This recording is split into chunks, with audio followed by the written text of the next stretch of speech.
Եթերում լուրերի ժամն է, բարի երեկո։ Եվ այսպես վարչապետի գլխավորությամբ տեղի է ունեցել հակակոռուպցիոն քաղաքականության խորհրդի նիստը, մասնակցել են խորհրդի կազմում ընդգրկված պետական մարմինների ներկայացուցիչներ, նաև հասարակական կազմակերպությունների ներկայացուցիչներ եւ հրավիրյալ մասնակիցներ։ Քննարկվել են գույքի, եկամուտների, շահերի եւ ծախսերի հայտարարագրման առնչվող խախտումների քննության ընթացքում միատեսակ մոտեցումների կիրառման ուղղված հարցեր, նաև ընտրական գործընթացում հնարավոր կոռուպցիոն ռիսկերի կանխարգելման առնչվող մի շարք խնդիրներ։ Նիկոլ Փաշինյանը կարևորել է հայտարարագրման գործընթացի նկատմամբ վերահսկողության շրջանակում կոռուպցիայի կանխարգելման հանձնաժողովի վերլուծական աշխատանքի դերը, միաժամանակ ընդգծելով հակակշիռների եւ փոխսսպումների մեխանիզմների արդյունավետ գործարկման նշանակությունը։ Հասարակական կազմակերպությունների ներկայացուցիչներն էլ առաջարկներ են արել ընտրական գործընթացում կոռուպցիոն ռիսկերի նվազեցման վերաբերյալ։ Վարչապետը հանձնարարել է շարունակել ներկայացված առաջարկությունների շուրջ քննարկումներն ու սեղմ ժամկետներում ներկայացնել առաջնահերթ լուծումներ պահանջող օրենսդրական եւ գործնական փոփոխությունների առաջարկներ։ Հայաստանի քաղաքական դաշտում երկու օրակարգ կա, մեկը խաղաղությունն է, մյուսը պատերազմը։ Մեկ պահանջներ ունենալն է հարևանների նկատմամբ, մյուսը տարածաշրջանում խաղաղություն հաստատելն է։ Ոչ թե Նիկոլ Փաշինյանի հետ է պայմանավորվածությունը, այլ խոսքը օրակարգի, քաղաքական տեսլականի, քաղաքական դիրքորոշման մասին է։ Ազգային ժողովում լրագրողների հետ զրույցում Ալեն Սիմոնյանն է ասել, անդրադառնալով Նիկոլ Փաշինյանի հայտարարությանը, համաձայն որի եթե առաջիկա խորհրդարանական ընտրություններին քաղաքացիական պայմանագիրը չձևավորի սահմանադրական մեծամասնություն կլինի պատերազմ։ Քաղաքական գործիչները նաև կարողանում են քաղաքական վերլուծություններ անել, նաև դրա իրավունքն ունեն եւ վարչապետը որպես առաջին քաղաքական գործիչներից մեկը Հայաստանում դրա իրավունքն ունի եւ դա գնահատական է։ Հայաստանը երբեք չպետք է ունենա եւ չունի տարածքային պահանջներ հարևանների նկատմամբ, հայտարարել է ազգային ժողովի նախագահը, արձագանքելով Ռոբերտ Քոչարյանի կարծիքին, թե հիմա տարածաշրջանում լարված վիճակ է։ Պարզ չէ առաջիկայում ինչ կարգեր կհաստատվեն եւ եթե լինի հնարավորություն ու առիթ, պետք է օգտվել դրանից։ Ռոբերտ Քոչարյանը, որ ասում է իր ասուլիսի ժամանակ, որ այսօրվա իրավիճակում սահմանափակվել 29743 կիլոմետր քառակուսի կիլոմետրի մեջ դա ուտոպիա է եւ խոսում են պահանջատիրության մասին, տանում են այդ խոսույթը, որ մարդիկ, ովքեր որ քաղաքացիական պայմանագիր կուսակցությանը դեմ են, դեպքը դուրս էր եկել, ինձ ասում էր, Նախիջևանն եմ ուզում, Կիլիկյանն եմ ուզում եւ Ղարաբաղն եմ ուզում։ Այդ խոսույթը պատերազմի մասին է, այսինքն ուզում եմ որն է, դա ոչ մեկ չի, հա? Չէ, դա քաղաքական, լսեք, Ռոբերտ Քոչարյանը իր երազանքներով թող գնա իրանց տանը, թող գնա իրանց տանը բանը, բայց երբ որ ամենամեծ ընդդիմադիր խմբակցության ղեկավարը պարլամենտում այսօր գտնվող նման բան է ասում, եւ ակնհայտ է, չէ, բայց այդ մարդը եւ ակնհայտ է, չէ, որ հանրությունը նման խոսակցության մեջ է հայտնվել եւ հայտնվում է եւ դա բնական քաղաքական վերլուծություն, հա, եթե դուք նկատի ունեք, որ տենց տվյալներ կան, որ սեպտեմբերի այսինչ օր, այսինչ sense բան, բնական է նման տվյալներ չկա։ Կներեք, Քոչարյանը չի ասում, ես գամ իշխանության պատերազմ սկսեմ Արցախի դեպքում։ Ասում հիմա տարածաշրջանում լարված իրավիճակը, չգիտեք վաղը մյուս օր մի քանի տարի հետո ինչ աշխարհաքաղաքական կարգեր կհաստատվեն, սահմանները ինչպես, ասում եմ, եթե լինի հնարավորություն առիթ, պետք է օգտվել դրանից։ Ես շատ բան ասում, շատ ված բան, իհարկե ված բան։ Ոչ, իհարկե ոչ, միանշանակ ոչ, երբեք, ոչ Թուրքիայի պարագայում, ոչ այդ ինչ եք խոսում դուք։ Իսկ հիմա Ադրբեջանը մեր թուլացած վիճակից օգտվի եւ մտնի դարձնի, ասենք մի հատ Պուճուրիկ Երևան քաղաք թողի։ Այդ ինչ եք ասում։ Այդ ձեր հարցը համ վրթովեցնող է, համ ակնհայտ դուք ձեր հարցի պատասխանը տվեցիք։ Իհարկե ոչ, երբեք Հայաստանի Հանրապետությունը չպետք է ունենա տարածքային պահանջներ եւ չունի իր հարևանների նկատմամբ։ Այդ ի՞նչ է։ Այսինքն դուք ինչ եք ընդհանրում Հայաստանի Հանրապետության պարլամենտական երկրի պարլամենտի նախագահին հարցնում եք, ասում եք մենք պետք է սպասենք Ադրբեջանը թույլանա։ Ոչ, եթե շատ վատ բան է ասում, շատ վատ բան է ասում, անթույլատրելի բան է ասում, խայտարակ բան է ասում։ Ու դրա համար ինքը վաղը մյուս օրը այստեղ նույնիսկ չի հայտնվելու իր այդ խոսքը։ Այդ իր երեխեքն են գնալու կռվեն կամ այդ ինչ է դարերով մեզ գցում է կախվածության մեջ Ռուսաստանից, Ֆրանսիայից, Ամերիկայից կամ որևիցե մեկից։ Ոչ, մենք պետք է տարածաշրջանում այնց հարաբերություններ կառուցենք, որ որևիցե մեկը չմտածի մյուսի վրա հարձակվելու։ Հավերժ թշնամություն, ինչ դիվանագիտորեն։ Լսեք, հորով մորով արեց Հայաստանի Հանրապետությունը 10 տարի ինքը իր իշխանության օրով, թե ինքը հարստացավ։ Այդ Հայաստանի Հանրապետությունը 29743 քառակուսի կիլոմետրը տենց շենացրեց, վերականգնեց, ուժեղացրեց, թե գույք պարտքի դիմաց տվեց, ասենք, ռազմավարական բաներ եւ Հայաստանի անկախությունը, ինքնուրույնությունը տվեց ուրիշ երկրի։ Հիմա էլ բապտի ինքը տենց բան է, ասա իսկականից, անկեղծ հավատաց չի գալիս։ Փոքրացի ժամանակ ասում է, չեմ նայել Փարքասով։ կարող է իրավիճակ փոխվել, պետք է Հայաստանը Իրանից ինչ-որ հետո Խայտարակություն է, շնորհակալ եմ քեզ այդ հարցի համար, խայտարակություն է։ Խայտարակություն է դա։ Դա անընդունելի է։ Իսկ դուք վերջի դուք 3-4 հարցն եք տալիս։ Խնդրեմ, ստեղ խնդրեմ։ Ինչ օմուտ հա։ Ես դուրս զարմանում եմ, որ քաղաքական գործիչը որ լավն է, վատն է հարցը դա չի, բայց այդքան ժամանակ բանի մեջ է, հա, այդ քաղաքականության մեջ է նման բան կա, այդ Ստամբուլը արյանցով սարքենք, մտնենք Սասուն ել Այդ ինչ ասելու բան։ Արցախի Ստամբուլը նույն հարթակը։ Լսեք, Ստամբուլը չէ, ասենք, չգիտեմ, արևմտյան այն պատմական Հայաստանը բան են, ես այն մարդու տրամաբանության մեջ եմ, որի հետ այն օրը հանդիպել եմ, հա, այդ նույն տրամաբանությունն է, դա խայտարակությունն է։ Մենք պետք է ամեն ինչ անենք, որ մեր տարածաշրջանը խաղաղ լինի, պատերազմ չլինի, որովհետև ասում եմ, այդ Հայաստանի վերջի մասին է ինքը խոսացել։ Հայաստան խմբակցության պատգամավոր Գառնիկ Դանիելյանն էլ կարծում է, թե կան պայմանավորվածություններ, որ կա հստակ օր ու ժամ պատերազմի։ Ասել է, թե Քոչարյանի ժամանակ պատերազմ չի եղել։ Դանիելյանը նաև մեկնաբանել է Ռոբերտ Քոչարյանի հայտարարությունը, թե իր ղեկավարման դեպքում Արցախը ջեր հայաթափվի։ Որտե՞ց գիտեն, որ սեպտեմբերին պատերազմ ալու։ Պայմանական են ասում ընտրություններից հետո։ Այսինքն դա կարա մի բան նշանակի, որ միգուցե կան պայմանավորվածություններ, միգուցե իրենք որոշակի առումով կոմունիկացիա ունեն Ադրբեջանի հետ եւ իրենք գիտեն հստակ օրն ու ժամը պատերազմի։ Ես ուզում եմ հիշեցնել կոնկրետ Ռոբերտ Քոչարյանի իշխանավարման տարիներին որևէ պատերազմ չի եղել։ Հայաստանի Հանրապետության երկրորդ նախագահը եւ Արցախի Հանրապետության առաջին նախագահը հենց այդ ճգնաժամային իրավիճակում, հենց այդ անելանելի իրավիճակներում թավացյալ, որ պատասխանատվություն ստանձնող մարդիկ էլ չկային, ստանձնել է Արցախի Հանրապետության նախագահի ղեկը, ինքնապաշտպանական ուժերի հրամանատարությունը ստանձնել է ինքը եւ հաղթանակներ ակերտել հենց այդ նույն տրամաբանությամբ եւ հենց այդ նույն լոգիկայով ճգնաժամային կառավարիչ լինելու, հմուտ բանակցող լինելու, իր կառավարման ընթացքում ոչ միայն ինքը կարողացել է հմուտ ցույց տալ, որ ինքը հմուտ բանակցող է եւ ուժեղ ղեկավար է, այլ նաեւ միջնորդ է հանդիսացել այն ժամանակ, որ մի քանի շաբաթ առաջ որ հայտարարում էր, որ Հայաստանի Հանրապետությունը պետք է նաեւ որոշակի առումով ներգրավվածություն ունենա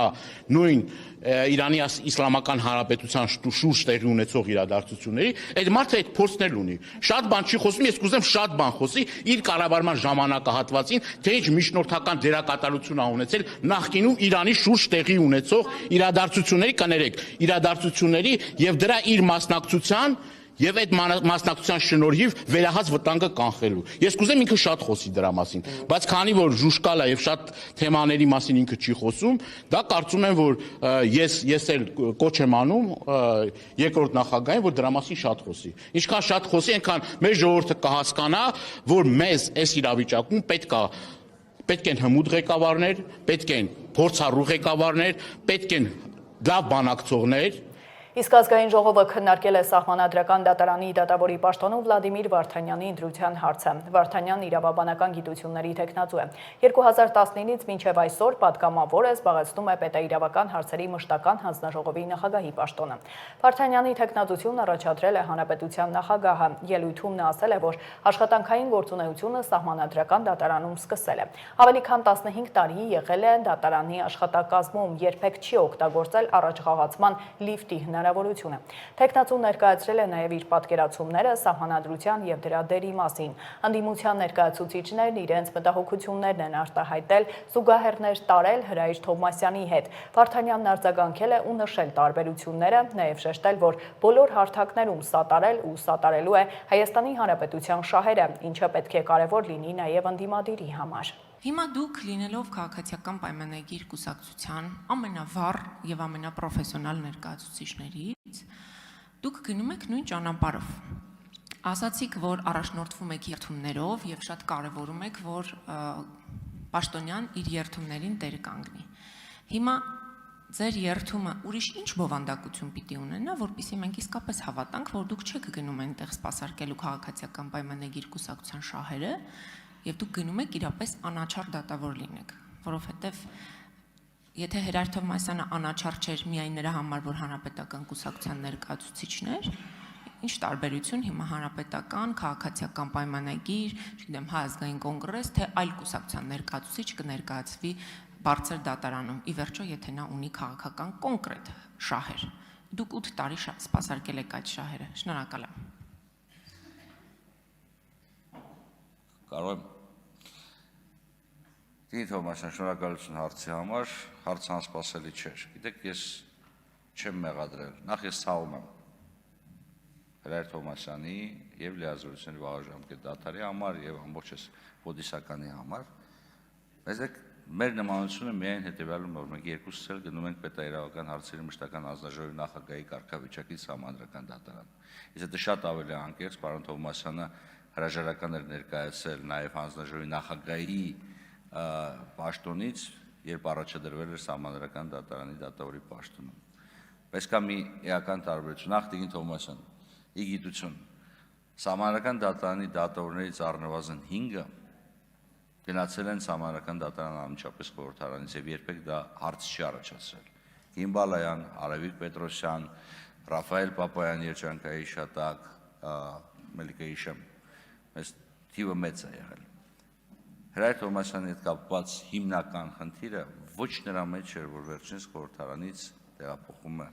համանդրական դատարան, որքան նրա մեջ է, որ լինելով համանդրության նոր տեքստի ջատագով, խոսելով նրա մասին, որ համանդրական նոր կարգավորումները ավելի ժողովրդավարական են, ըստ էության լինելով համանդրության ԱՅՈ-ի շտաբի կարևորագույն դերակատարներից մեկը, այդուհանդերձ նոր համանդրության իր իսկ կողմից կերտված համանդրություն, այս ամենայն հարգանքով եմ ասում, իր իսկ կողմից կերտված համանդրություն թողնում է մի կողմ եւ ընտրում է այն համանդրական կարգավորումների համաձայն, որոնք օրեր անց պետք է դադարեն գոյություն ունենալ։ Օրեր անց։ Սա իմ կարծիքով նույն իրավիճակի մասին չի վկայում։ Մենք տարբեր իրավիճակներում ենք։ Հավատացնում եմ ձեզ։ Եվ եթե մենք խոսում ենք նրա մասին, թե որն է հիմնական պրետենզիան, ապա պատկերացրեք, ես համանդրություն եմ հեղինակել կամ տեքստ եմ հեղինակել եւ ասել եմ, որ այս կարգը պետք է գործի, բայց նորմ կա, որը սկսելու է գործել ոչ թե 2018 թվականից, այլ այն ժամանակ, երբ որ ես կդադարեմ լինել համանդրական դատարանի նախագահ։ Եվ սա 2032 կամ 34 թիվն էր։ Այսինքն նորմի գոյությունը հետաձգել այդքան ժամկետով։ Եվ երկրորդը, պատկերացրեք իրավիճակ, երբ դատարանի անդամները, դատարանի դատավորները գիտեն, որ ընդամենը օրեր հետո իրենք հնարավորություն պետք է ունենան իրենք իսկ ընտրեն իրենց նախագահին, բայց ազգային ժողովը, 6-րդ գումարման ազգային ժողովը, անտեսելով այդ համանդրական դրույթը, նշանակում է նախագահ։ Հավատացնում եմ ձեզ, որևիցե դեսանտ, որևիցե դատական համակարգում լավ բանով չի ավարտվում։ Արձագանք։ Շնորհակալություն։ Պարոն Վարդանյան, ինձ համար էլ բացարձակ նորություն չէր կամ անակնկալ չէր ձեր արձագանքը, որ դուք ցավ եք հայտնում, հաշվի առնելով, որ անցած 8 տարիների ընթացքում առիթ ունեցել եմ ձեզ ճանաչելու, բայց ամեն դեպքում ես երաշխիքների մասին ոչինչ չլսեցի, որ դուք ինչ պիտի անեք, որպեսզի իսկապես մենք հրապարակային նաև այսօր այդ երաշխիքները լսելուց հետո կարողանանք հետո ձեզ հիշեցնել ձեր խոսքերը, որ այս որոշման կայացման ժամանակ դուք հակառակ եք գնացել ձեր խոսքերին, որովհետև սահմանադրական դատանը բնականաբար քննելու է գործեր, որոնք ուղիղ առնչվելու են իշխող կուսակցությանը եւ ձեր դիրքորոշումը, այդ թվում եւ հրապարակային խոստումները ձեր անաչառության վերաբերյալ ուղղակի կապ ունեն հետագա պրոֆեսիոնալ գործունեության որակի վրա։ Շնորհակալ եմ։ Տիկին Թովմասյան, շատ լավ որ ընդգծեցիք, որ մենք այս վերջի 8 տարիների ընթացքում շատ ենք շփվել եւ մենք միմյանց շատ լավ ճանաչում ենք։ Դուք գիտեք իմ դիրքորոշումները, ես գիտեմ շատ լավ ձեր դիրքորոշումները։ Ինչու եմ ես երթման տեքստը հիշատակել։ Մի պարզ պատճառով, որովհետև կարգավիճակի փոփոխությունը բերում է նաև քո հասարակական դերի փոփոխությանը։ Որովհետև դուք որպես լրագրող եւ դուք որպես падգամավոր երկու տարբեր վարքագիծ եք իրականացնում։ Ոչ թե նրա համար դուք փոխվել եք, որովհետև ձեր զբաղեցած պաշտոնը հանգեցնում է ձեր վարքագծի փոփոխությանը։ Եվ ես ինչու եմ հիշատակում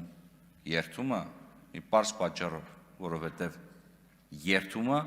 որոշելու է այն կարգավիճակը, այն մտածելակերպը եւ այն մոտեցումները, որով ես եմ առաջնորդվելու։ Դուք ՔՊ իշխանության, ՔՊ ներկայացուցիչների արժե համակարգի կրողն եք եւ կախարդական փայտիկով այսպես միանգամից հրաժարվել այդ կախարդական փայտիկից իհարկե չի ստացվելու, պարոն Վարդանյան։ Ես ամենայն ազնվությամբ եմ ասում, որ ես համոզված եմ, որ դուք չեք կարող այդ արժե համակարգից հրաժարվել, քանի դեռ այս իշխանությունները չեն հեռացվել։ Վիճակը լարվել է հայտարարությունների ժամին, ընդդիմադիր պատգամավոր Աննա Մկրտչյանի ելույթին ու բնորոշումներին արձագանքել է ազգային ժողովի փոխնախագահ Հակոբ Արշակյանը։ Լեզվակռիվ է սկսվել, հաջորդել են սուր ելույթներ։ Սահմանադրության նախաբանի մեջ անկախության հռչակագրի հիշատակությունը իրավաքաղաքական նշանակություն ունի։ Եթե կա նախաբան, որը հիշատակություն է պարունակում անկախության հռչակագրի մասին, կա Հայաստանի Հանրապետություն։ Չկա այդ նախաբանը իր համապատասխան հղումով վերջացած է Հայաստանի Հանրապետությունը։ Եվ այս ամենը մեզ հետ փորձում են անել մի ավտոբուս անհայրենիք անհավատները։ Եվ հարգելի հայրենակիցներ, ես կարծում եմ, որ շատ վաղուց արդեն ժամանակն է, որ իրենք վերցնեն իրենց այդ թուրքական նշաձողը ու անհետանան, պարզապես անհետանան։ Անհայրենիքները պետությունից գողացողներն են, դրանց մեջ էլ ոնց որ ընտանիքի անդամ ունեք։ Արման Ղազարյան։ Արման Ղազարյան։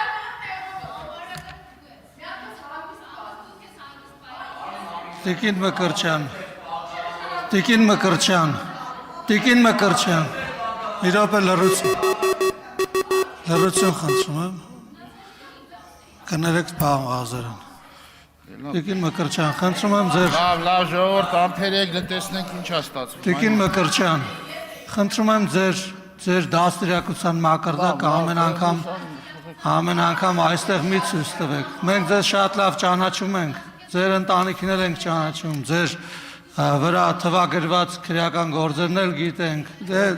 դե հանգիստ ձեր տեղը նստեք եւ հանգիստ ձեր տեղը նստեք եւ ձեր դաստիարակության մակարդակը այստեղ մի ցուցադրեք։ Համբերեք, համեցեք, պարոն Ղազար, համեցեք, պարոն Ղազար։ Լավ, ժողովուրդ ջան, բերեք, թողեք, տեսնենք ինչ կա այս։ Տիկին Մկրտչյան, ոնց որ Սիրելի չափերը շատ եք անցնում։ Սիրելի հայրենակիցներ, Ձեր չափերը շատ եք անցնում, խնդրում եմ հանգիստ ձեր տեղը նստեք, ձեր չարությունն ու ատելությունն էլ ձեր մեջ պահեք, էլի։ Տիկին Մկրտչյան, նորից եմ կրկնում, ձեր չափերը ճանաչեք, ձեր դաստիարակության չափը մենք հասկացել ենք ու գնացեք ձեր գործերով։ Տիկին Մկրտչյանը իր հոր գողացածից չի ամաչում, Սերժ Սարգսյանից չի ամաչում, Արշակից էլ չի ամաչում, հետը նկարվում է, ինչ են քննարկում, մենք ով ինչից կարա ամաչի։ Այսօր մեր երկրում արժեքների բախում է։ Մի կողմում են արժեքնա, որտեղ որ պետության ղեկավարը դուրս է գալիս փողոց ուղիղ եթերով, շփվում է իր քաղաքացիների հետ, բանավիճում է իր քաղաքացիների հետ, հետո անգամ ներողություն է խնդրում իր քաղաքացուց։ Մյուս կողմում են արժեքն է, որտեղ որ ղեկավարի անունը կրճատելու համար տանում են զուգանում այնքան են ծեծում, մինչև այդ մարդը մահանում է, այս արժեքների միջև բախում է։ Հիմա դուք պետք է որոշեք, դուք այդ արժեքների որ կողմում եք, Տիկին Խերանյան։ Չլինի, թե զուգարանում ծեծելով սպանողների արժեքի կրողն ու պաշտպանն եք, հիմա որ եկել եք այստեղ արժեքների բախումից եք խոսում։ Կամ այնտեղ մեկը կար գնաց։ Մեր ուրախ ավտոբուսից է խոսում։ Դո դուք մի Ժիգուլի մարդ չկաք։ Եկել եք մեր ուրախ ավտոբուսից ինչ եք ուզում, այդ դժբախտ Ժիգուլիներ։ Եկել եք ինչ եք ուրախ ավտոբուս, հա, բա ուրախ ավտոբուս է, բա դուք ուզում եք ձեր դժգույն կյանքի եւ դժգույն կառավարման դեմքը երևացող ինչ որ մի ուրիշ բան տեսնեք, հա։ Փորձ է արվում նորից հերթական անգամ ներկայացնել, մեղադրել նախկին նախագահներին պատերազմի հրձիկ լինելու մեջ։ Բոլոր նախկին նախագահները, որոնց հետ մենք անգամ եթե ունեցել ենք տարաձայնություններ, դուք չեք կարող անգամ նրանց հետ համեմատվել։ Նրանք բոլորը, բոլոր ժամանակներում ապահովել են արժանապատիվ գոյություն, Արցախի ազատագրում, Արցախի ու Հայաստանի Հանրապետության սահմանների պաշտպանություն եւ արժանապատիվ պետականություն, ի տարբերություն ձեզ։ Այս նախընտրական փուլում տնտեսական քաղաքականությունները վերածվել են եկեք լինենք չաղ ու բախտավոր վերնագրի։ Հնարավոր բոլոր, ինչպես պարոն Թունյանն է ասում, հեքիաթների շարքը հնարում են, որպեսզի քաղաքացուն ցույց տան ճանապարհ, թե ինչպես կարելի է հարկերից ազատվել։ Իրականում հակառակը պետք է անել, հարկային քաղաքականության մշակույթը մեր պետության ամենակարևոր շարժիչ ուժերից մեկն է, որովհետև եթե քաղաքացին բիզնեսը հարկ է վճարում, իրեն տեր է համարում այդ պետությանը եւ պահանջատեր է լինում նաեւ պետությունից, որպեսզի այդ հարկերի պարտավորությունները դիմաց տրված իրավունքները կամ ծառայությունները, որ պետությունն է մատուցում, ավելի պատշաճ կատարեն։ Եվ այս ընթացքում ստերի շարան են հորինել, չգիտեմ, 2000 բիզնես է փակվել, պետությունը հարկերը բարձրացրել է մինչև 10%, 2 անգամ բարձրացրել է։ Պարոն Թունյանի բերած վիճակագրությունը ասում է, որ մեր հարկային քաղաքականության փոփոխության արդյունքում շուրջ հարկ վճարողների 60%-ը վճարել է 1.5% հարկ, ոչ թե 10%, ինչպես հայտարարում են մեր ընդդիմադիր գործիչները։ Ինչպես նաև փոքր միջին բիզնեսը, փոքր բիզնեսը աճել է գրեթե 5000-ով, այսինքն 5000 նոր բիզնես է ստեղծվել, որոշները կարող են փակվել, որոշները կարող են ստեղծվել։ Եվ այս ամենի համատեքստում մի կարևոր նկատառում եմ ուզում անել, նաև այսօրվա նախագծի շրջանակներում, սիրելի քաղաքացիներ, սիրելի բիզնեսի ներկայացուցիչներ, դուք լսված եք պետության կողմից, դուք լսված եք հարկային մարմնի կողմից, որը իրականացնում է հարկային քաղաքականություն, եւ ձեր այն խնդիրները, որ այս ընթացքում վարչարարության տարբեր դժվարություններ էր առաջացրել, ՊԵԿ համակարգի հետ առնչվելու տարբեր դժվարություններ էր առաջացրել, այս նախագծերով նաեւ լուծվում է։ Ազգային ժողովի շենքի մոտ բողոքի ակցիա է անցկացվել 44-օրյա պատերազմի հանգամանքներն ուսումնասիրող ազգային ժողովի քննիչ հանձնաժողովի զեկույցը հրապարակելու պահանջով։ Մասնակիցներին միացել են զոհվածների ծնողները, որոնք շատ հարցեր ունեն, ինչ պայմաններում են զոհվել իրենց երեխաները, ով է եղել հրամանատարը եւ այլն։ Հույս ունեին, որ 44-օրյա պատերազմի քննիչ հանձնաժողովը 4 տարի անց իրենց խոստանալուց հետո կպարզաբանի, լույս կսփռի իրենց անհետ կորած զավակների եւ հարազատների որոնման աշխատանքներում, բայց կարծես թե այդպես չի լինում։ Ինչ եք բացահայտել։ Ի վերջո այս պատերազմի պատասխանատուները պետք է լինեն, թե չէ։ Խոսում են։ Ինձ համար ոչ մի կասկած չկա, ինձ համար միանշանակ պարզ է, որ այս իշխանությունը ամենի պատասխանատուն, բայց իրենք հանրությանը ներկայացնում են, որ նախկիններն են մեղավոր։ Դե ցույց տվեք, որ հասկանանք ովքեր են մեղավոր, որ հասարակությունը իմանա հիմա ընտրությունների է գնում։ Ինչ ընտրության է գնում, ում հետ է գնում ընտրության։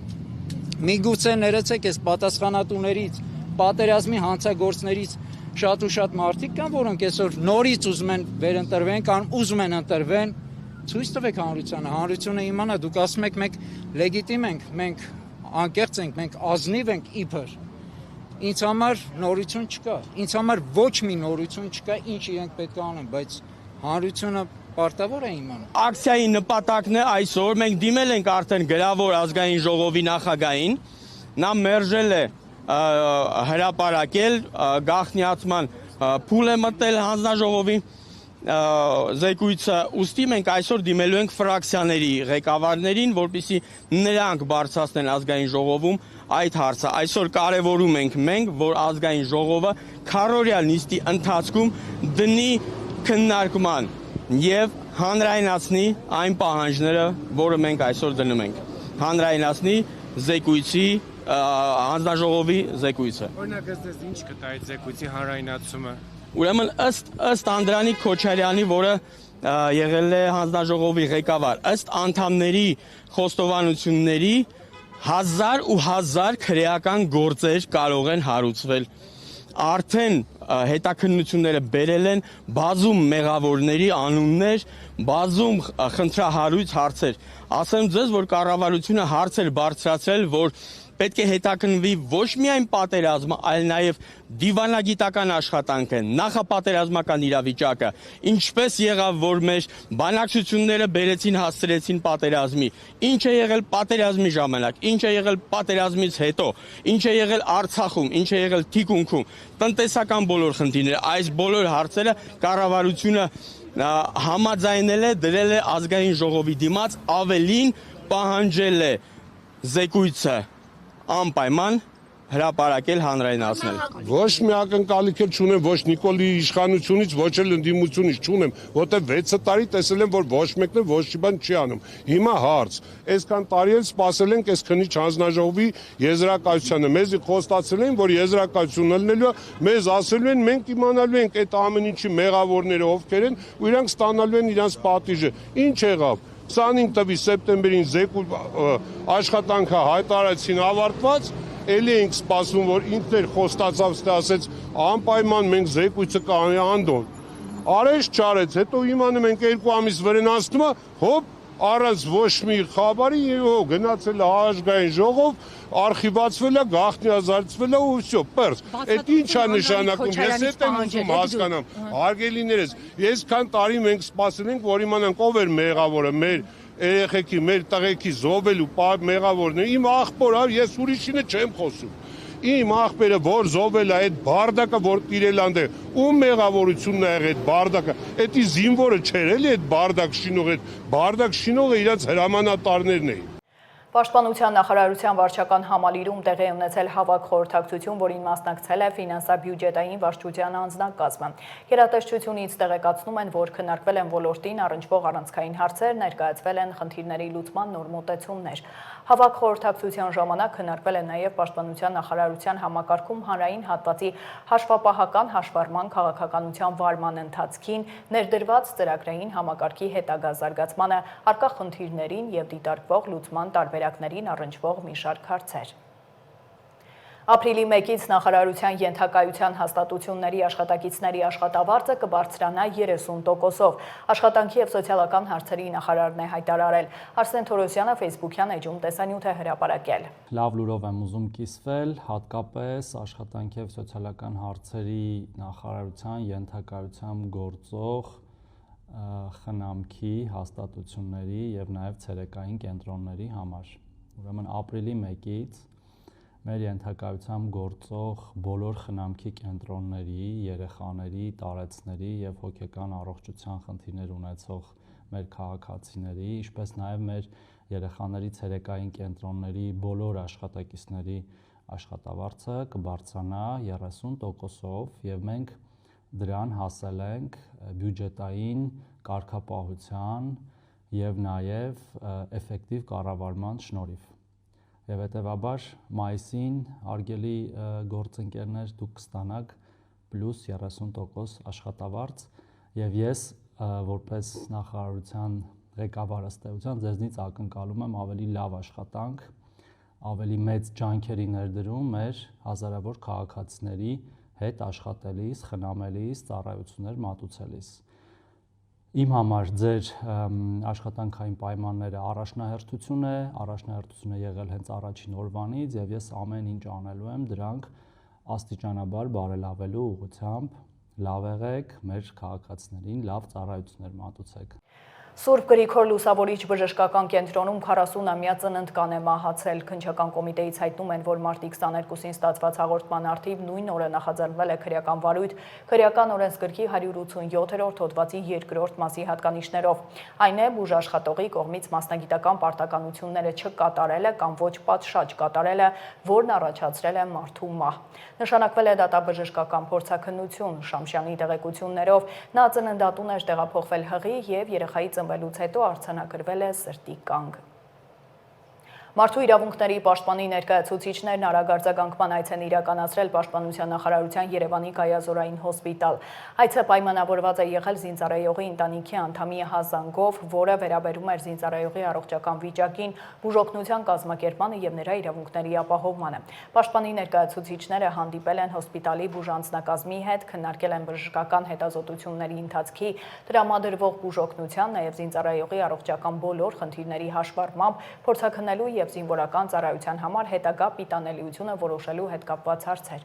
Առանձին զրուցել են նաեւ զինծառայողի հետ, որն էլ բարձրաձայնել է իր մտահոգությունները։ Հարցերը տեղում քննարկվել են բուժանձնակազմի հետ։ Այս պահին ձեռնարկվում են անհրաժեշտ քայլեր իրավունքների պաշտպանության առնչվող մնացյալ հարցերի պատշաճ հասցեավորման համապատասխան լուծումների ապահովման ուղղությամբ։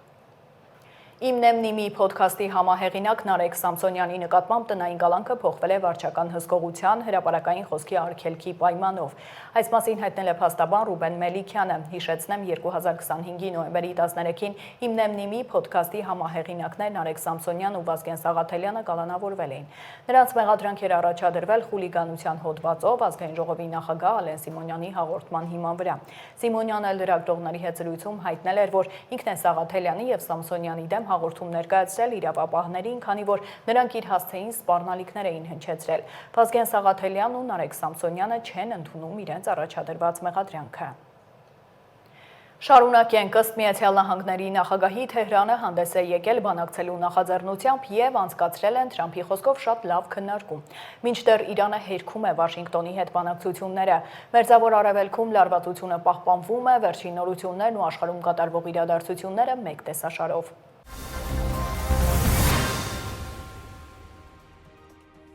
Եվրամիությունը եւ Ավստրալիան ազատ առևտրի շուրջ նոր համաձայնագիր են ստորագրել, որի համաձայն կրճատվում է ավստրալիական ապրանքների նկատմամբ մաքսատուրքերի մեծ մասը։ Ավստրալիայի վարչապետ Էնթոնի Ալբանիզի եւ Եվրահանձնաժողովի նախագահ Ուրսուլա ֆոն դեր Լայենի ստորագրած համաձայնագրի արժեքն է մոտ 7 միլիարդ դոլար։ Կողմերը համաձայնագիրը համարել են փոխշահավետ։ Համաձայնագրով, որը մշակվում էր 8 տարի, չեղարկվեն ավստրալիական գյուղատնտեսական ապրանքների նկատմամբ Եվրամիության գրեթե բոլոր մաքսատուրքերը։ Կողմերը նաև համաձայնագիր են ստորագրել պաշտպանության եւ անվտանգության ոլորտներում գործընկերության վերաբերյալ, որն անմիջապես ուժի մեջ է մտել։ Ըստ Ավստրալիայի վարչապետի, համաձայնագիրը թույլ կտա ամրապնդել գործակցությունը կիբերանվտանգության, ահաբեկչության դեմ պայքարի եւ հիբրիդային սպառնալիքներին հակազդելու գործում։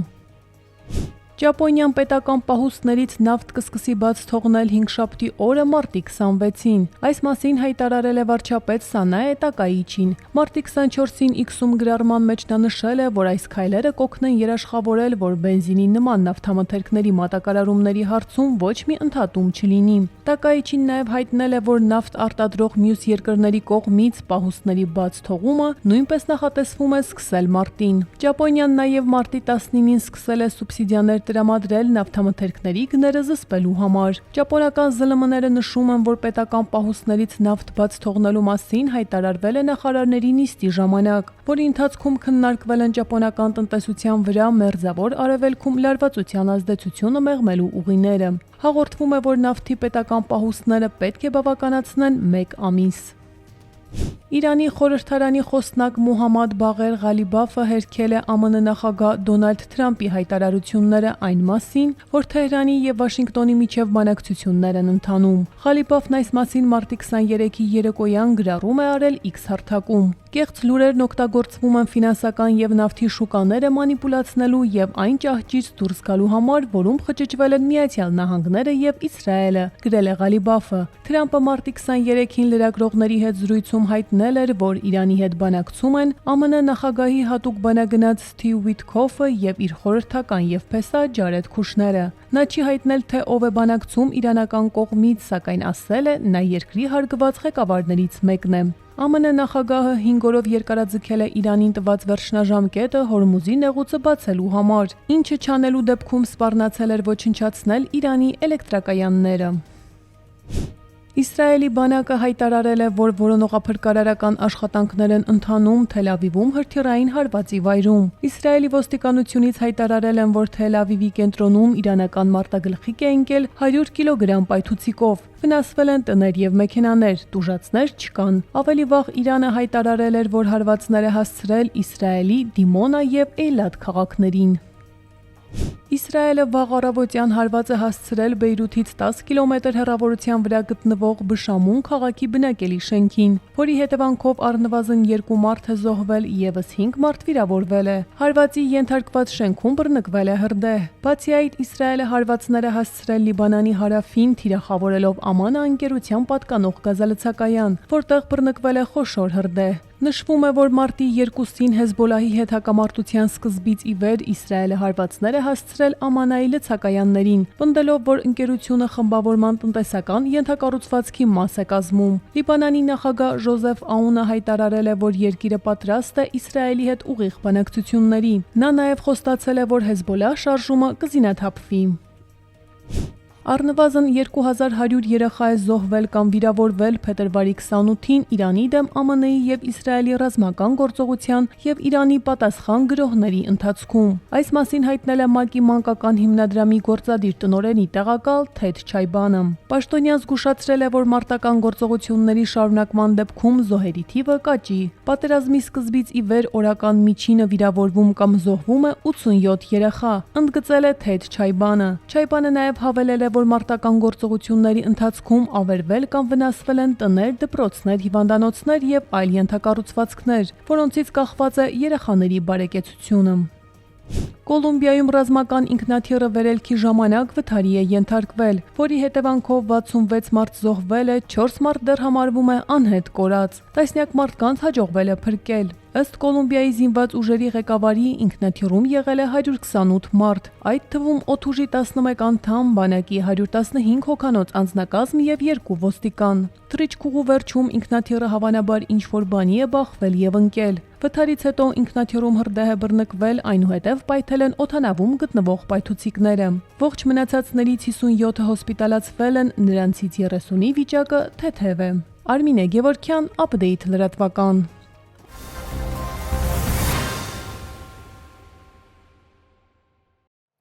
Եվ մինչև մարտի 28-ը շրջանների մեծ մասում ժամանակ առ ժամանակ սպասվում են տեղումներ, լեռնային գոտիներում թաց ձյան, նախալեռնային եւ հովտային գոտիներում անձրևի տեսքով։ Օդի ջերմաստիճանը վաղվանից կնվազի 4-ից 6 նիշավ։ Այսքանը դուք դիտում եք Update լրատվականը, հիշեցնեմ վայրկյաններ անց վերլուծությունն է, բաց չթողնեք, իսկ ես ձեզ հրաժեշտ եմ տալիս, հաջողություն։